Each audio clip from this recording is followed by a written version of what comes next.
السلام علیکم ورحمۃ اللہ وبرکاتہ، اعوذ باللہ من الشیطان الرجیم، بسم اللہ الرحمن الرحیم۔ آج میں آپ کو بتاؤں گا کہ اکثر لوگوں کو فالج کیوں ہو جاتا ہے، اس کا مکمل علاج کیسے کیا جا سکتا ہے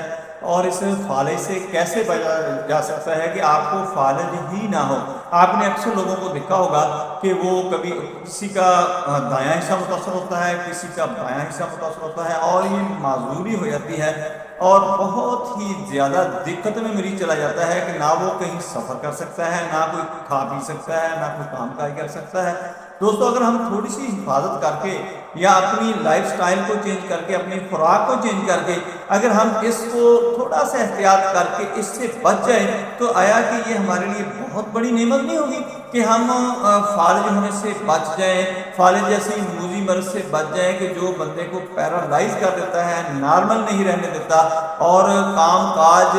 نارمل زندگی گزارنے سے